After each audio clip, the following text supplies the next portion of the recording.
Hello, my name's Judy Hunter, and first I'd like to acknowledge that you've taken time out of your busy schedule to listen to what we've got to say about the importance of putting proper funding and proper time into making sure First Nations peoples are recognised, that First Nations students get the support they need in our schools.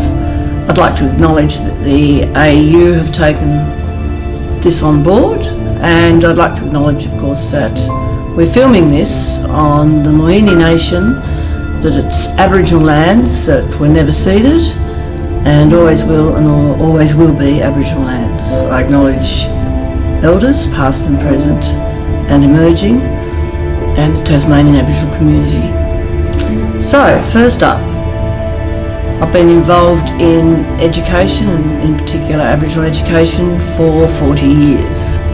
I've seen some positive changes, but we still have a long way to go. First of all, one of the things we already have and that we really need to put our money and our time behind are our professional standards that ask us to develop strategies for teaching Aboriginal and Torres Strait Islander students, and that we understand and respect Aboriginal and Torres Strait Islander peoples to promote reconciliation between Indigenous and non-Indigenous Australians. And that's at the graduate, which basically we're looking at in-service training, and then we're looking, pre-service training, then we're looking at in-service training to make sure that teachers are proficient in these areas, highly accomplished, and importantly, that principals and senior staff take this on board and take it seriously and support those teachers who I already know are out there who are doing a fantastic job in making sure the things I'm about to talk about are happening in schools. But principals really need to support these teachers and senior staff and Aboriginal education workers in making sure these things happen. It's not just about resources in terms of material or funding, it's actually about support at the coalface. So the second thing, of course, is cultural awareness training, and again that must go into pre-service but also continually happen through our professional learning days that we have in schools. And there are plenty of resources already available to support this. We've got the Aboriginal Education Unit, Sharers of Knowledge program, we've got the Aboriginal Unit Library, which is fantastic, we've got the Ningina Tanapri and Parawa Parawa, fantastic exhibitions at the TMAG. There's a lot of resources already out there, and it concerns me that we're still putting so much time in developing resources and talking about more and more resources, whether it's the orb or whatever it is in this state, and yet not putting the equal amount of time into supporting teachers and educators and support staff in having the time to engage with these resources. And that does mean planning. It does mean putting a budget line in the SRP for that professional learning to take place. And that's across, as I say, all sectors, including making sure that TAs and Aboriginal education workers, support staff, etc., are involved right through to principal level. Being involved in that professional learning, essential. And the cultural awareness trainers are out there. There's no excuse for that, as far as I'm concerned, for that to happen. The other thing is to actually enable the delivery of learning area content. So we have a curriculum content, we have cross-curricular priorities that state that we must incorporate Aboriginal, Torres Strait Islander histories and cultures. And we've got plenty of evidence of that happening in schools. In my last school that I was at for 8 years, we had that embedded across all areas of the curriculum. We had it embedded in our STEAM project, and it can happen. It is able to be there. There's many examples of it across schools. We've done heaps of work on what works at national and state levels. So it's about time we actually just started the doing. So we've got the resources, we've got the knowledge, we've got our local Aboriginal community, we've got so many resources available, it's just actually making it happen in schools. Know your students, I mean that's a basic, and perhaps if I'm being a little bit cheeky, get beyond the concept that if an Aboriginal person isn't dark, they can't be an Aboriginal person. I'm sorry, that's so yesterday. That has to be put to bed, and have to acknowledge that Aboriginal people come in many skin colours. And get to know your students, and they'll tell you what their needs are as well. I think with the newer adaptations of the national curriculum, particularly under my good friend Tony Abbott, a lot of the elements of Aboriginal and Torres Strait Islander histories and cultures was watered down a bit, and also not just a bit, but language like invasion became settlement, and lots of other examples that I could name. So truth-telling, we're talking a lot about truth-telling at the moment across all sectors. So let's have it happening in education where it's so important. And again, I suppose I just can't stress enough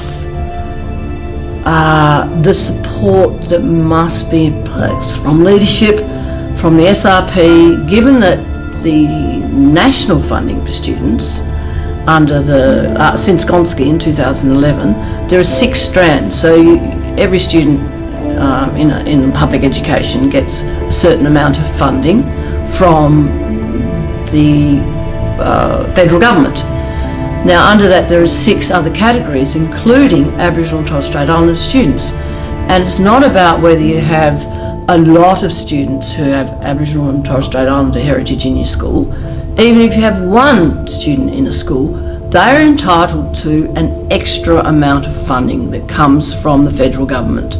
So even if schools are able to actually identify that in their SRP, that would easily go a long way to supporting these things I'm talking about that need to happen to improve outcomes for our Aboriginal and Torres Strait Islander students, to engage all students with how wonderful it is when we explore our oldest cultures, our oldest nations of people, not just in this country, but across the globe. What does investment in First Nations education actually lead to for Aboriginal and Torres Strait Islander students, or students at the school level?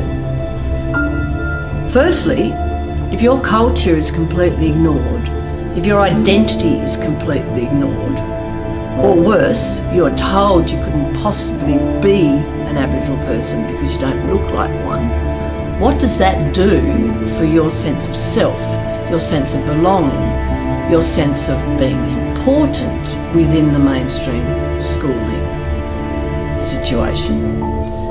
Secondly, we know for a fact, the data shows that it's more than likely that an Aboriginal student in your school will be below the standard for literacy and numeracy. That's not to say that there are also Aboriginal students in schools who are doing fantastically well and are going on to do fantastically well after school. My own students that I've taught on Cape Barren Island, for example, by investing the things that I've talked about here in those students, they've gone on to do really well, and their communities have benefited as well. What else does it do? It engages all students. If you actually teach in a way that engages Aboriginal students, that looks at the richness of studying Aboriginal First Nations cultures and histories, it engages everyone. And I've seen that happen time and time again. It's a responsibility for all teachers and all leaders, principals, senior staff, to actually implement those standards and do it in a way that's authentic, not just, we'll do an ADOC week activity, that can tick that off, everyone's now graduate, or everyone's now proficient. No. If you actually look at those standards and you actually make sure they're implemented, that will in itself drive a huge change. So resource it, put the time in, lead that happening in schools for all staff, Aboriginal and non-Aboriginal. I was really saddened at once to go into a classroom to see that, because the curriculum offers a lot of scope around that whole unit on settlement, contact, colonial Australia, whatever. To see a room full of little grade 3-4 students all doing the same projects on Able Tasman. Now that's not a long time ago, that's only a couple of years ago. And you think of the richness, the scope, if you put the learning back to the children and said, look, here are some possibilities. There are many things happening around the time that Europeans made contact. And it doesn't have to be just about the atrocities and the horrors. I think that's for older students. But it can be about what did the land look like? How did people live pre-invasion? Fantastic learning there. Learning around all sorts of things, sustainability, learning around family values, learning around food and healthy food, all sorts of things. Games, dance, song, story, all the things that resonate across our lives today. There's so much there, and I'm passionate because we're not putting enough of our energies into this important area.